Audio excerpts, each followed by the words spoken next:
new German Chancellor Friedrich Merz has picked his cabinet and filled it with people like him because he's so great. Getting a team of CEOs and lobbyists to run their country is bound to restore people's faith in democracy. Not only that, Merz has had a brilliant idea. If we shit on immigrants even more, it'll definitely get people to stop voting for the AfD. Why didn't anyone think of that before? Speaking of which, the AfD gets a new rating on Germany's official Nazism scale, and 25% of Germans still think they're the best. Wow, isn't the news great? In Berlin's heart, where news is unveiled, Megan and Conrad with German tales. The German news, it's tough to bear, but with mega cans, they're ready to head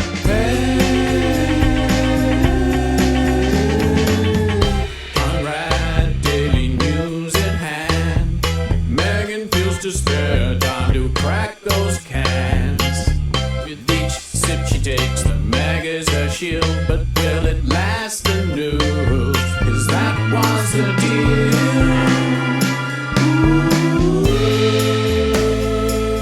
Hello everyone, it's time for another episode of Megan's Megan. I'm Megan, I'm here in Berlin, and I'm here with Conrad Werner. Hi Conrad. Hello.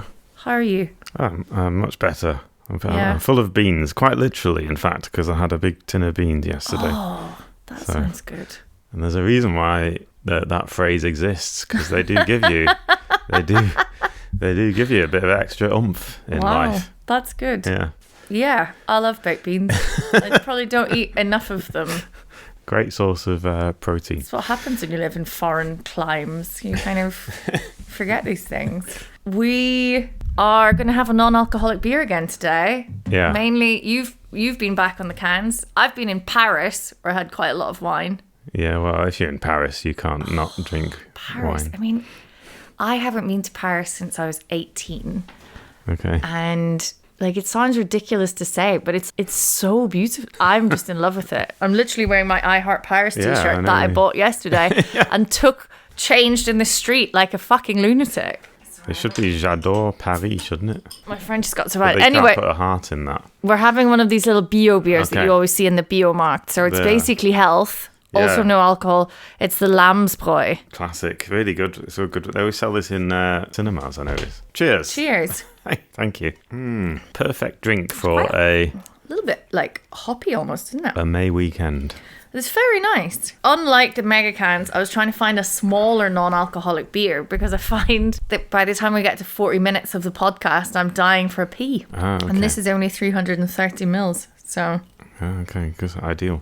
Anyway, we have a government. We should talk about that. Are you excited? we should talk about that. Before we talk about that, we can talk about that. We also unfortunately need to talk about the AfD. I thought we were going to do that one first, but Oh, okay. that's the big headlines, isn't it? That's everywhere. It's all over the world. Well, yeah, we have a lot to catch up on because we only have 2 weeks, so...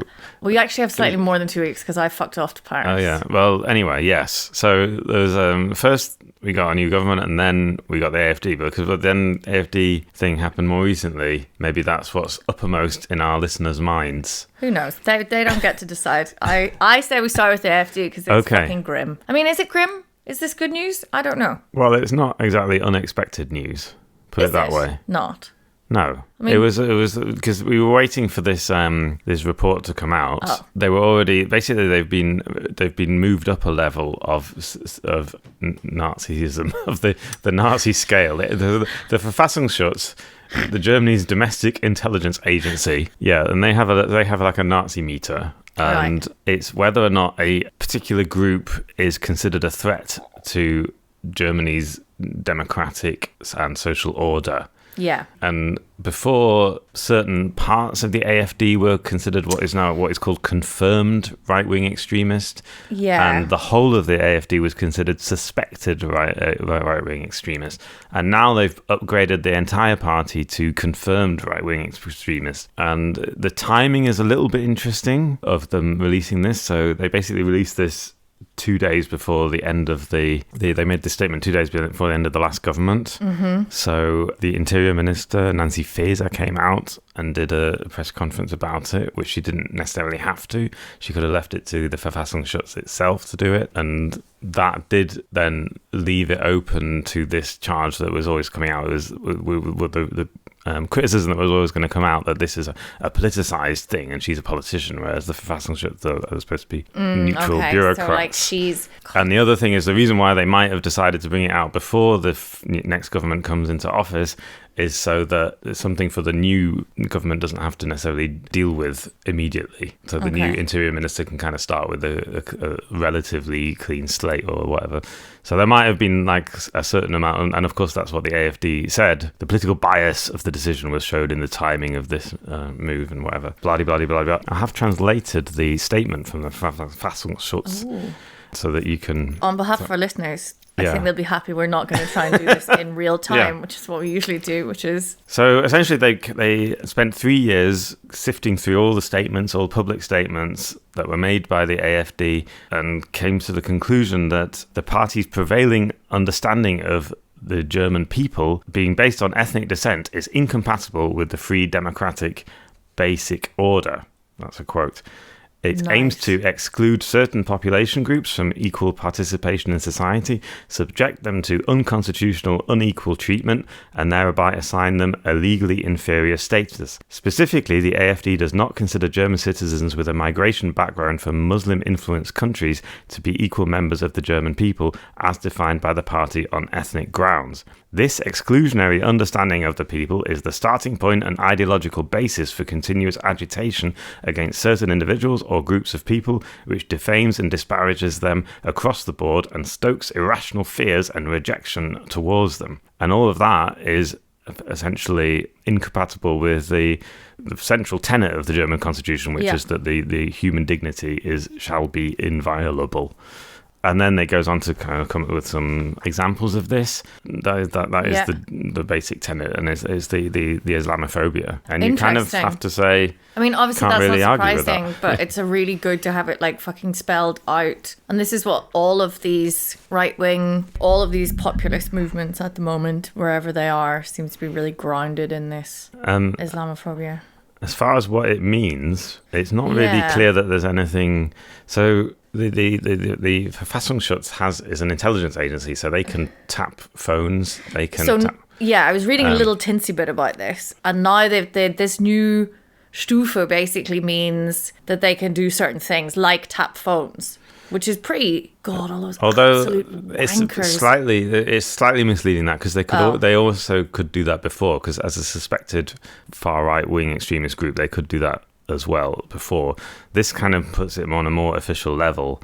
There's an open question about whether or not they have so-called informants inside the party, which is also a thing, because we're talking about like, do you need to have informants in a party when they're all spouting all this bullshit? Like, this is the thing, and we're like, oh, they finally, but we're like, this is about the system catching up with reality and having to go behind and kind of document it. And we should also say that they can't just willy-nilly phone tap everyone in the AfD or every AfD member. You have to go to a judge still, and you have to get you have to get it. So they would just ordered. Be like tapping all of. You have to show that there's a reason to do it, basically. Well, surely the reason should just be they're in the Nazi party. Yeah, it does have sort of, obviously the political consequences are much bigger. Now there's like more and more calls to ban the AfD on these grounds. And it's interesting that Merz has not said anything one way or another on that question. Scholz, our current Chancellor, has said that we should proceed with caution with all such calls, as he has to say, really. I mean, the problem is they're the most popular party at the moment. It's neck and neck, actually. But yeah. Yeah, well, there was that really scary figure that came out where they were like 26 and the CDU were 25 or something. Yeah. Like it was. Yeah, now it's gone back again. Now it's like 25, 24 or something with the CDU. But anyway, they're neck and neck with the CDU in most polls, and they have been for the last few weeks.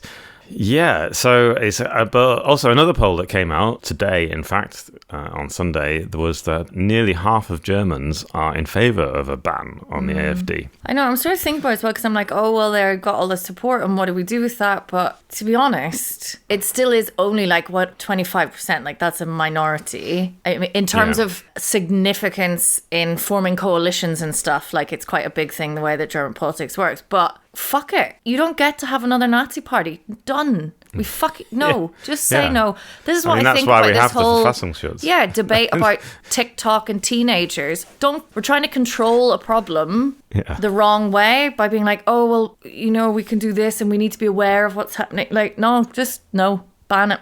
I know. I mean, I think that's fine. So there's going to be a court case. Obviously, the AfD has already said they're going to appeal. They're going to take this to court to appeal against this. And we will see whether they get anywhere. I can't. It's really difficult to imagine them banning the AfD. I mean, it's like, I know. I think I've convinced myself in the last 30 seconds. Maybe they can. Oh, there's also this. There is a Gutachten, a report that has not been made public yet, but when there's a court case, the AfD will be allowed to see this report, and then presumably some of it will become public. A whole lot of their WhatsApps. That is as a teacher, I sometimes, sometimes you have teacher WhatsApps, and we're like, oh God, let's just imagine this being read out in court. But I also think banning it would get rid of, a lot of people are voting, not 1 in 4 people is not, or even 1 in 5 people are not going to mount an insurrection. There's not going to be that much political unrest. People will be pissed off. People will be like, oh, maybe they'll go to march, whatever, who cares? Whinge about democracy for a while. Then they'll find some other thing. I think people are just a bit silly. All these young people that are voting for them, fucking just take it off the table. Like their TikToks for under 16. Just don't let it. I'm sick of this. The other thing is that legally it is really difficult to ban a political party anyway. It's been tried before. They tried it with the NPD 20 years ago. Did they not ban that then? No. They didn't? No, they never banned the NPD. They had. They tried several times, and it actually fell apart because of this. There were loads of different court cases, but one of the main reasons it fell apart was because the informants that they had in the party were found to be the very people who were propagating the unconstitutional, saying the really Nazi stuff. Yeah. And that kind of weakened the whole case, because then they couldn't separate the informants from the actual members of the party, or prove that it was the party strategy to bring down the democratic order. And this is why people like Olaf Scholz and other politicians will be really, really cautious about trying to ban the AfD, because it could really blow up in your face. It could really backfire. Not as much as having the Nazis in power again is going to backfire on us. Just to be very fucking clear. Well, also, and also maybe we could segue gently into our other big story here. Sorry, because there's a connection. Segue, like segue. Oh no, I segue. heard segue. Oh no, as in. Sorry. Seagull. No. Oh, yeah. We could segue. Either way. I think, is that not the right word? Because I thought segue was those weird machines. It is, that but Americans pronounce SEGUE, I think, as segue. That's a nice little segue into the next topic. Okay. Well, I don't ever use it. I only became aware of this word when those machines came. Anyway, let's... So what my segue was going to be... Now it's ruined, because I might as well just start again. But anyway, sorry, I'm so sorry. It's okay. The new government has already announced that they want to massively restrict immigration by putting border guards on all the borders, and this is what the new Interior Minister has already announced.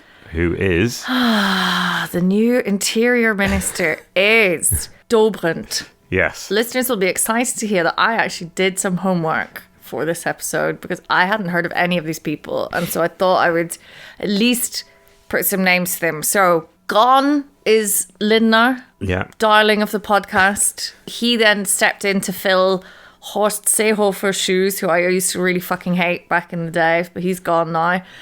Well, Lindner was finance minister. No, I know. Sorry. Shoes in job, shoes in who I'm going to be calling the C word for the next 4 years. It's going to be this lad, Alexander Dobrindt of the CSU.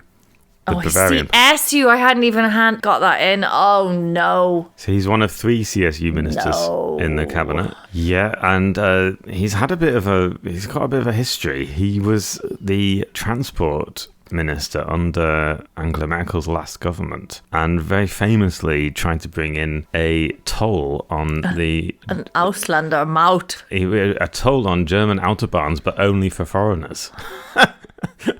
So now he's basically just running that program again, where they're like... And it's quite hard to overstate how much of a disaster this idea was. It eventually, I mean, obviously all of Germany's neighbours, especially Austria, were really, really pissed off about this, because it was because a lot of Austrians commute and stuff. Yeah. And eventually, and it was a massive disaster. It was his idea, and he had to withdraw it, and it was eventually banned by the EU court. They said this is no way compatible with EU law to have a toll that only affects non-German cars.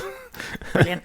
So what he's decided now to do is to come in and immediately announce something else, which is arguably in contravention of European freedom of movement. Yeah. Brilliant. Yeah. Brilliant. Well done. Yeah, he's tough on... He's like a Law and Order. This is what Deutschlandfunk were telling me today. They've done a nice little lineup. Okay. If anyone's looking and you can see their pictures. Law and Order, Conservative, no thank you, is what I've written here.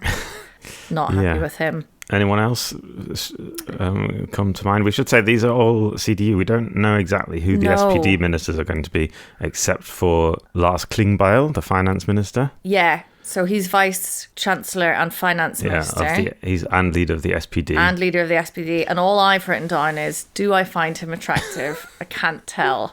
So there we go. He maybe steps into Robert Habeck's shoes there. He's in the grey zone. Meghan's grey zone. Yeah. Of fancy ability. Some lad has come into the Kanzleramt, not the Chancellor Minister. I don't understand what that role is. Well, that's like chief of staff. You're talking about Thorsten. Still don't know what that is. Thorsten Frey. Yeah.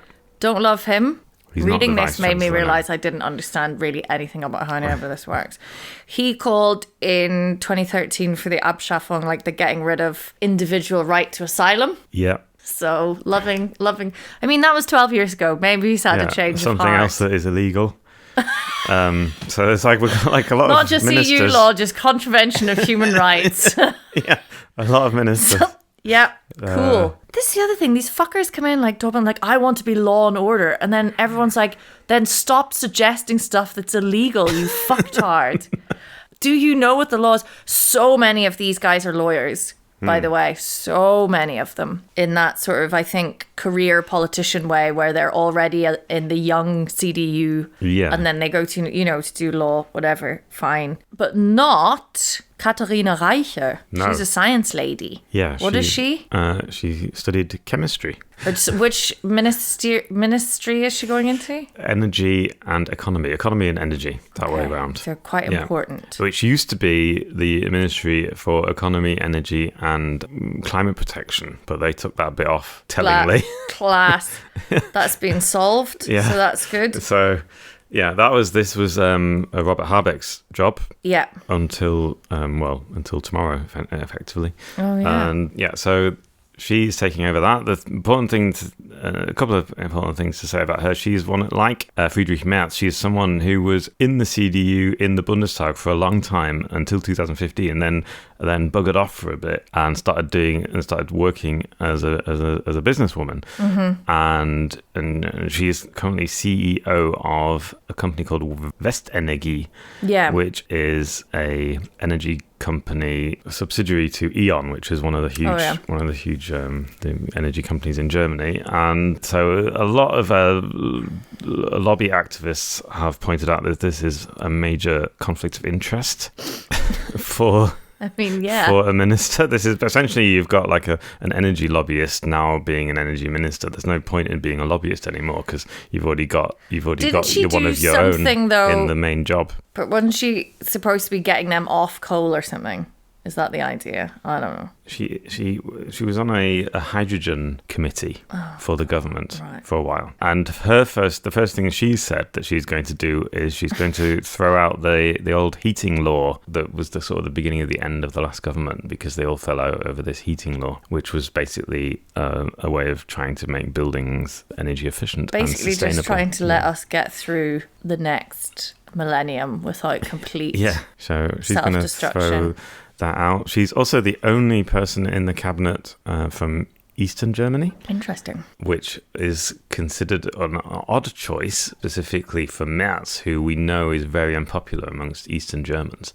And it's a bit of a weak spot for him. He's unpopular anyway, but he's particularly unpopular amongst Eastern Germans and amongst women. The female demographic do not like Friedrich Merz. Anyway, so... No, slime. But it seems like odd that they would only have one person from Eastern Germany, and that person being a lobbyist for an energy company seems like a bit of doesn't bode well, frankly. No. There are reasons that people become conservative politicians, and very often that is like disdain. It's not that he's weighed up the consequences of not having more women or Eastern Germans. No. Why would you? But she is also, people are not happy with this appointment because she said some pretty grim stuff about marriage equality, didn't she? Yeah, when she was a politician originally, she was very much against gay marriage. And already gay rights groups have come out in outrage at the fact that she's being considered, or she's been appointed a minister. Yeah, she I mean, in talk shows and stuff, she said like gay marriages was not normal and stuff like that. But also she's kind of weird because she was controversial back in the day, I was reading, because she's into genetically modified food. She thinks that's a good idea, and also embryonic stem cell research, which is a big kind of controversial issue in Germany because they're weird about embryos. But she's like, no, we need to do this. Wow, right. She's very odd. I read more about her because she was very strange, and also when she was a politician, she's also a bit controversial because of this embryonic stuff, which is against the CDU thing, but also because she had 2 kids outside of marriage. She did then marry the father, but she had the 2 kids beforehand. Oh, yeah. Married the father. So sex outside of marriage, married the father, is now divorced. Yeah. Having some kind of relationship with another politician anyway. Yeah, and then she's like, gay marriage is going to undermine, marriage is the foundation of Germany. Yeah, the nuclear family and stuff. Yeah. Fuck you. Not unlike other politicians we could mention, she has a very different private lifestyle to her public statements. Great. Yeah. Outstanding. Is there anyone else? I mean, there's loads. There's plenty. Oh, there's loads. Right. Can we talk about Alois Rainer? Fine. Alois Rainer, he is the new agriculture minister. Not the first choice he also from the CSU, from Bavaria. Not the first choice because the last one was going to be the head of the farming lobby, the Farming Verband. A lot of animal rights activists were so outraged by someone from the farming lobby because they're obviously mainly representatives of large farmers, and large farmers are not often kind to animals. Anyway, this other guy was called Günther Felsner, who withdrew his candidacy for the agriculture minister because some protesters sat on his roof for a bit, and he was really pissed off about that. He said, "Is this also down in Bavaria?" Down in Bavaria, on his farm. He had happening down in Bavaria. People went and sat on his farm in Bavaria, and then there was a big. He was really outraged by this and decided he did not want to become agriculture minister. So now we have Alois Rainer, who up to now has had no connection with the agriculture industry at all. I do think he has. But he is a qualified butcher. Well, that's good. The suggestion is that this is very much a symbolic appointment because the last agriculture minister was, of course, Cem Özdemir of the Green Party, who was famously a vegan, and now we have a butcher. Oh my god. Guys, we can't this is just trolling. Oh, fucking hell. Fine. And obviously, our friend Markus Söder, this was his appointment, and he says instead of a vegan, now we have a butcher, and he did an Instagram post about it. Oh, well done. Brilliant. Good that we're all taking this fucking Seriously. We have, for the first time in a very long time, apparently a CDU foreign minister. Yeah, that's right. Johan Wadefull, who all I've written down here is he looks like the kind of history teacher that will just give you the sort of like very conservative interpretation of history, as if that is like still like, no, but these are just the facts. You can have your interpretations. These are just the facts, and that you just want to... Yeah, I don't really know anything about him, to be honest. I mean, I've heard of him. In the Bundeswehr for 4 years. That's all I really find out. We'll see. Tough on Russia. Probably quite shit on Gaza. There we go. Brilliant. Similar people we don't really know. Nina Wagen. I can't even remember who. She's Gesundheitsminister, I think. Ministerin. Yes. Nobody knows her. Something I read was like, Friedrich Merz isn't super well connected because he was out of politics for so long. And so this could be something to do with like Baden-Württemberg, which is where she's from, being like, they've been very supportive of him. So yeah, she was like so support. We should talk about the Carsten Wildberger. Yeah. Digital, and this is a new position in the cabinet, a new ministry, the Digitalization and State Modernization Ministry. Is he like our Elon Musk? Is this what's happening? I think it might be something along those lines, because he's also not a politician. No. He is the CEO of Media Saturn Holding. You know, Saturn and MediaMarkt? Those two companies, which are actually one company. They're both one company? Yeah. MediaMarkt and Saturn are both owned by the same company. But don't they sell exactly the same things? Yeah, it's a kind of a weird false competition that they've created, because they're the only two places you can go to on Alexanderplatz that sell electronic goods. And they're the same people. Either that's business genius or it's a terrible waste of resources. I don't really understand. So this is, and the CEO of them is now this is odd, because MediaMarkt and Saturn are not necessarily digital companies, are they? They're very much like old-fashioned. Do you walk in and but they're to do with technology. It's tech. It's tech. He'll do it. It's fine. I'm sure it'll be fine. So yeah, I mean, this is very much a Friedrich Merz kind of appointment, because like him, like Friedrich Merz himself, it's like a kind of someone from the business world who's come from outside politics after a while and come back in, you know, like, and I guess it is supposed, the idea of it is to do some kind of digital transformation, but they've been talking. I mean, but he's what also, does that even mean? You know, like, I know, put more stuff online. But I mean, I don't know. To my mind, you don't really need to understand how. It's a bit different to like education, where you need to have a fundamental understanding of what happens. No one in the Bürgeramt needs to understand how the internet is working. They just need to be able to do it, and you need to have someone who can put all of these processes in place. Yeah. Like this guy, he's either business, and I think he is like a physicist. I looked at it, but like you don't. Neither of those things. What you need someone. He doesn't sit at home doing physics. No, but like, well, I was worried he'd done like BBL or something. Anyway, I don't know. It's weird. Speaking of education, Karen Prien. Wait, I want to say something else about Wildberger. Oh, sorry. He is also vice president of the lobby association HDE, which is a association, for major retail companies representing companies such as Aldi, Lidl, and Amazon. Are you fucking kidding me? Yeah, I mean, that's what these big business people, they don't represent small businesses. They represent big businesses, and they're all in the cabinet now.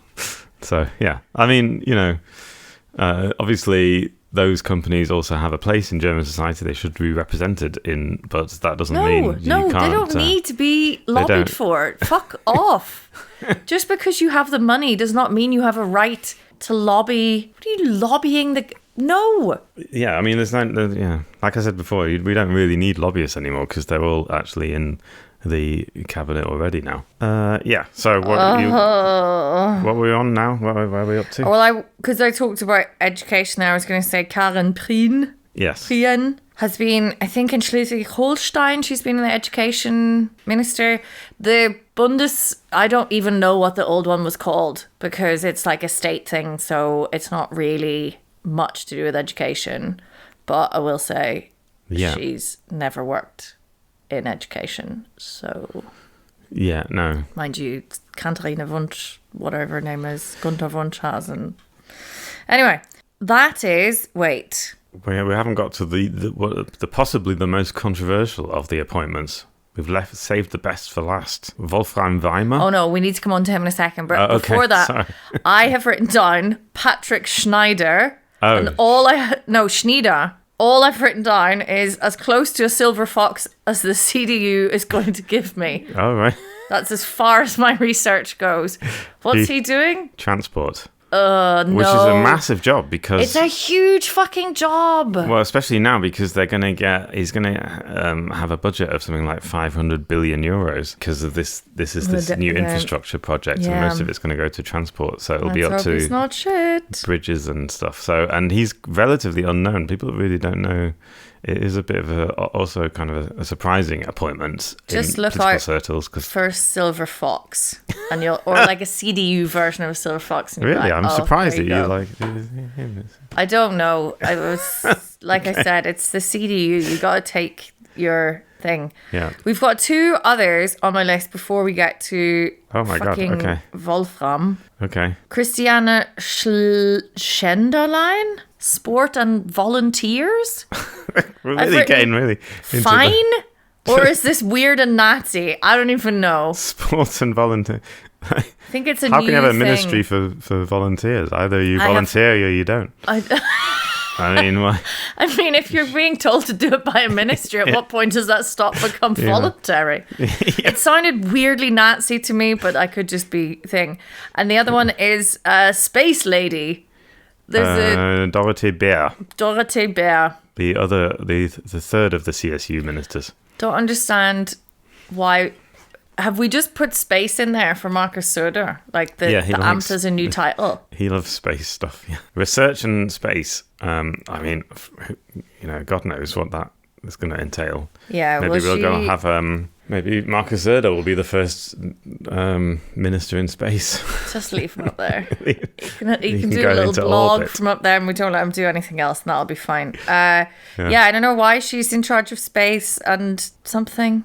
But she's just a blah blah conservative. Doesn't want paragraph 218 to be taken out, even though, which is the one that criminalizes abortion, even though like expert groups are now being like, this is insane. We need to take this out of the penal code. Which they didn't get around to doing. They were trying to get it done in the last few months of the last. So good luck getting to space, Marcus, when it's all based on feelings and a pretend person telling you what to do in the sky.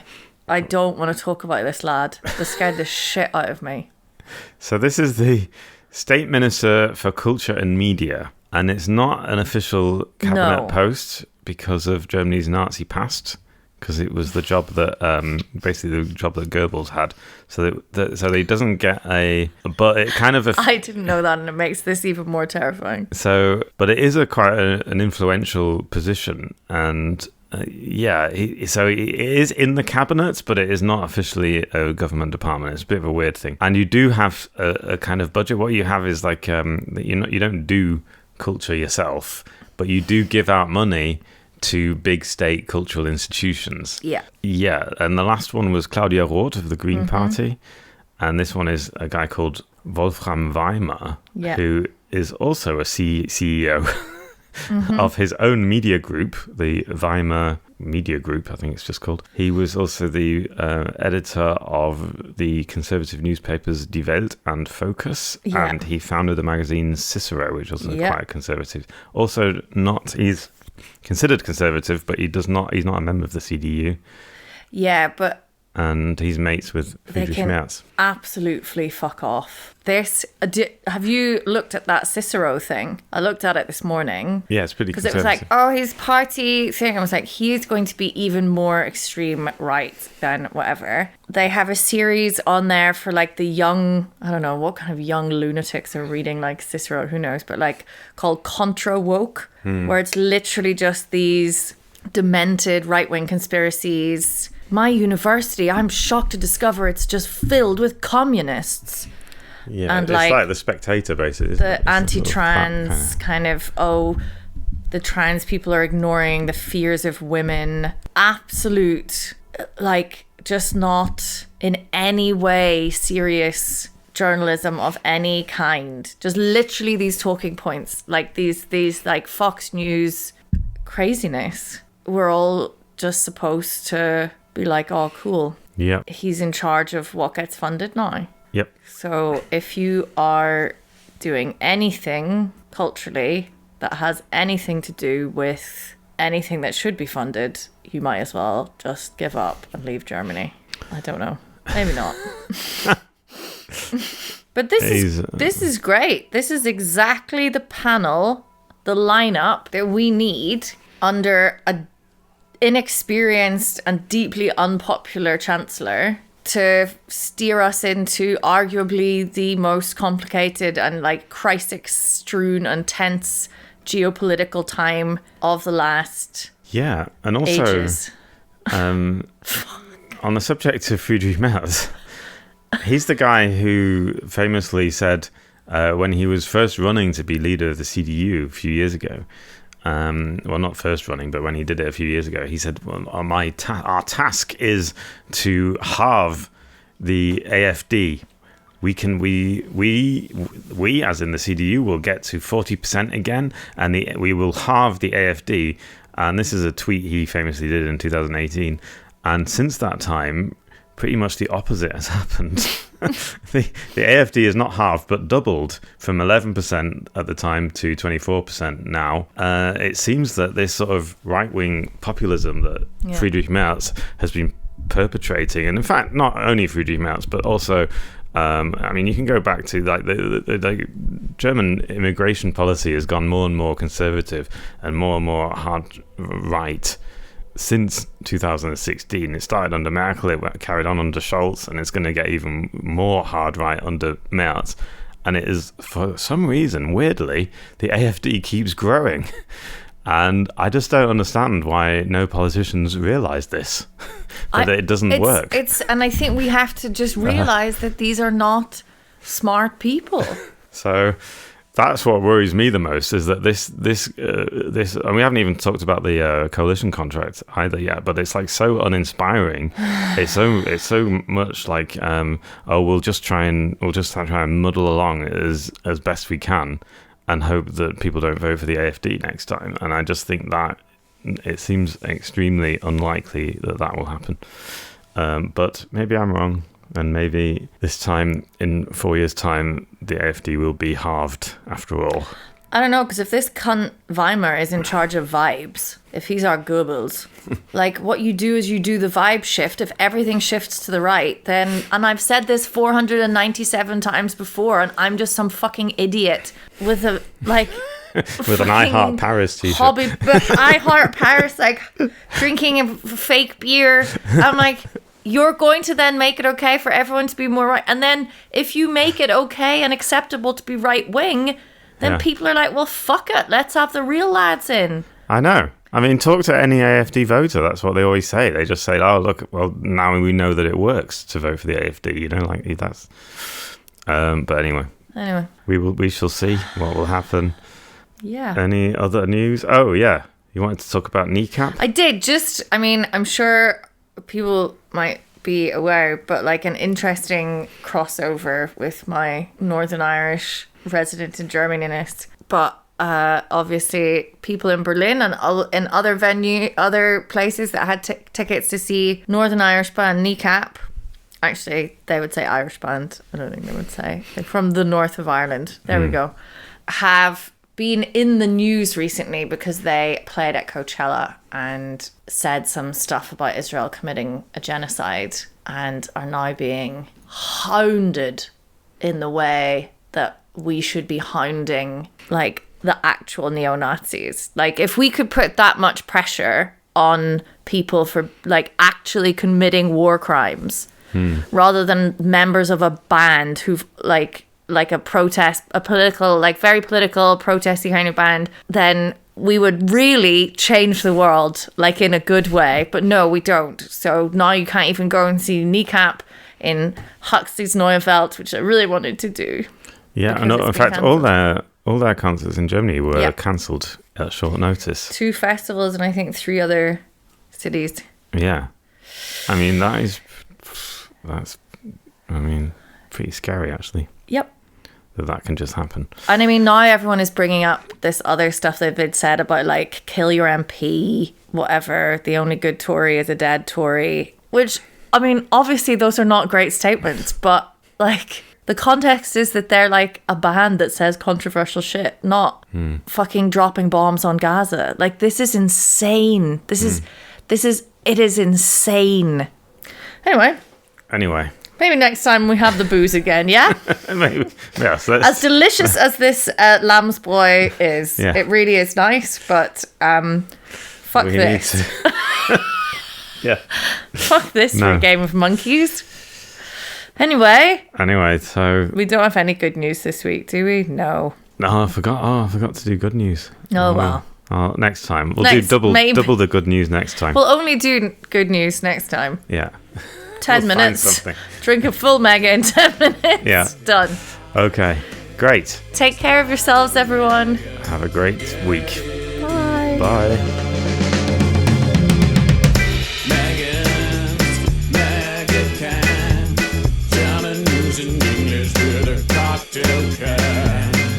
The German news, it's quite a test.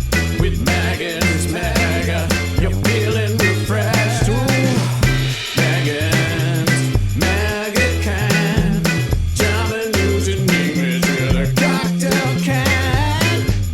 Deutsche Nachrichten sind düster und schwer. Down the Mega. Defy the fear. Yeah. It's actually quite a positive message to give to people. So. I like to think that we have quite a positive impact on our listeners. I hope so. Because we try and get them to defy the fear of listening to the news all day. I mean, it's better than reading a German newspaper.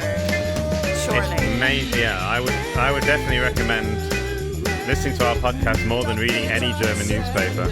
German newspapers barely have pictures. No. Like fucking, it's just a brick of text. Oh yeah, and they seem to make a virtue of it. They think it's like so great to have no text. Not like you Americans no with your fucking colour pictures, decadent pictures in your newspapers. Yeah, What's that? A crossword puzzle? Oh, no wonder you had Trump. Jesus Christ, everyone! Like, there's a middle ground. You have to concentrate on the news. It's very important. And you have to like keep it there. Have a mega. Have a mega. Give us a picture every now and then. Just a wee picture, maybe of, a diagram.